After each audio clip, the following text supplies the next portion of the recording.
Ñuqapa sutimi Juan Pablo Quichua Valdeón, Russell Chipana Reza, Rogelia Lizana Rupay, Richard Meneses Guayanay, Quechuarunam Cani, indígena Cani, Ñuqam Cani indígena, indígena Quechuaruna. Todos tenemos derecho a afirmar nuestra identidad cultural. Kami derechunchik, kikinchikpa, siminchikman hina, kawsasqanchikman hina, allin yachachikuy chaskinanchikpa. Por eso es importante saber cuántos somos los pueblos indígenas, dónde estamos, en qué condiciones de vida estamos y tendremos mejores servicios y políticas públicas pertinentes. Chaymi llapallanchik kay censo punchawta indígena Quechuarunam Cani ninanchik. Los censos nacionales constituyen una práctica en toda sociedad que siente la necesidad de estar acorde a su población, sus necesidades y por tanto la planificación de lo que puede venir mañana. En la historia del Perú se registran hasta hoy un total de 11 censos nacionales, desde 1836 cuando se registra el primer censo de población en el Perú. El último censo data del 2007, en el gobierno del presidente Alan García. A lo largo de la historia, los hombres tuvieron la necesidad de saber cuántos eran y con qué bienes contaban. Para responder esa necesidad surgieron los primeros censos. Si buscamos los antecedentes, tenemos que hablar de los inicios de la historia. Ya en épocas remotas, los grupos hacían recuentos de personas y de los productos de sus actividades, la caza y la agricultura. Usaban esa información para saber con qué contaban y qué les faltaba para abastecerse. En el Perú, actualmente se prepara el 12º censo de población, séptima de vivienda. Se podrá saber de esta manera cuántos somos, dónde estamos, qué movilidad migratoria tenemos, el nivel de educación, entre otros. Todo entre varones y mujeres, también por edades, constituyendo de esta manera en una herramienta básica para el desarrollo. Este 2017, después de 10 años transcurridos, el INEI, con el apoyo de todos los peruanos, realizará los censos nacionales. Los censos nacionales son importantes porque nos permitirán conocer cuántas peruanas y peruanos somos, cuántas viviendas hay, en qué condiciones vivimos y qué necesidades tenemos. Pero este nuevo censo tendrá una novedad sumamente importante. Los peruanos podremos saber cómo nos autoidentificamos de manera étnica, vale decir, si somos indígenas o somos mestizos, afroperuanos, aymaras o ashánincas. Esto permitirá saber quiénes somos, qué cultura, qué costumbres tenemos. En el próximo Censo Nacional 2017 nos preguntarán cuántos y cómo somos, dónde estamos y cómo vivimos. Pero este es un censo diferente. Diferente porque por primera vez en la historia del Perú, nos preguntarán sobre nuestra identidad étnica. Es la primera vez en la historia del Perú que se va a preguntar a todos y todas las ciudadanas sobre cómo nos sentimos por nuestra identidad étnica. Tener esta información podrá permitirnos saber nuestras necesidades, considerando nuestra cultura, nuestra lengua, nuestras costumbres. Así se podrán implementar políticas de Estado que permita reducir brechas, dado que normalmente las poblaciones andinas indígenas son los que menos condiciones de vida tienen.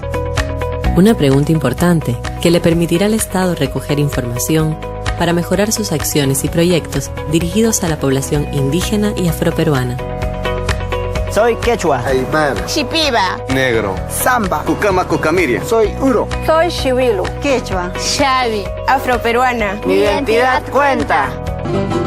Pero el asunto parece no ser sencillo, como definirnos, por ejemplo, si somos indígenas o mestizos. La calificación no es nada fácil. Nuestra lengua, nuestra vestimenta no nos hace indígenas o mestizos. Pueden haber indígenas con saco o corbata, como también mestizos con idioma ancestral, quechua o aymara. Estos no califican automáticamente para ser indígena o no. Y pueblos indígenas entendemos a las comunidades campesinas, a las comunidades nativas, a los pueblos originarios. Algunos pueblos prefieren denominarse originario en lugar de indígena, primero porque se ha usado de manera peyorativa históricamente, ¿no? Lo indígena como el analfabeto, pobre, incluso es confundido con la palabra indio. Pero en el fondo, más allá de las palabras, el censo trasciende porque va a sincerar una estadística que antes fue tomada en cuenta desde la lengua materna, pero no desde la autoidentificación. Entonces el asunto resulta difícil de entender. Se trata, sin embargo, de calificarnos en uno u otro sentido. Eso sale de nosotros, de nuestras propias valoraciones, de nuestros propios sentimientos. Es un asunto absolutamente personal. Que las personas puedan recibir el acceso a la salud en su lengua materna, acceso a justicia en su lengua materna. Con ello queremos comparar estas cifras que vemos ahora y ver cuál es la situación del Perú con respecto a su identidad.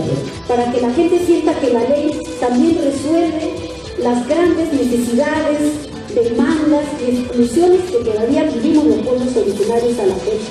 Pero hay muchos que, siendo inclusive quechohablantes con rasgos totalmente ancestrales, andinos, indígenas, que no se reconocen como tal. Esto es verdad, por distintas motivaciones. Se trata también entonces de valorarse en una u otra condición de manera libre, sin ninguna influencia. Y es importante revalorar.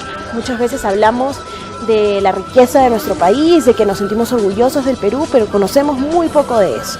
Si tú te sientes originario de los pueblos ancestrales y nosotros somos descendientes de los pueblos ancestrales, tenemos que empezar a reconocernos como tal. Dejemos a un lado ya la discriminación, el racismo que hemos sufrido. Por ejemplo, la congresista Tania Pariona se reconoce propiamente como indígena. Tiene el sombrero que la caracteriza. Promueve que todos que tenemos un origen andino nos reconozcamos con orgullo de esta condición. Yo creo que cuando se habla de la representación indígena, no es igual a que sean indígenas solamente porque hablan quechua o porque han nacido en una comunidad o porque pertenecen a una comunidad campesina. Tiene que haber coherencia entre su lucha por los derechos indígenas, la reivindicación política y por supuesto las grandes demandas que los pueblos originarios hemos levantado, no ahora, sino desde hace años, y lo han hecho nuestros padres, nuestros abuelos y líderes indígenas que han pasado por procesos distintos, haciendo incidencia política nacional e internacional. Los otros dos congresistas ayacuchanos tienen con seguridad también un origen propiamente andino, indígena, pero difícil de reconocerse en esa condición, como da a entender la propia Tania Pariona. No basta decirlo, sino sobre todo sentirlo y promoverlo. Yo creo que hay un derecho individual de autoconciencia, autoadscripción, si queremos decir, que cada uno debe hacerlo. Y si los congresistas en el Parlamento hacen ese esfuerzo por decir, es verdad, yo también tengo origen aymara y quechua, y en este senso va a ayudar. Y eso no significa que representa a los pueblos indígenas, porque ya vemos la diferencia. Representar es una cosa y ser es otra cosa.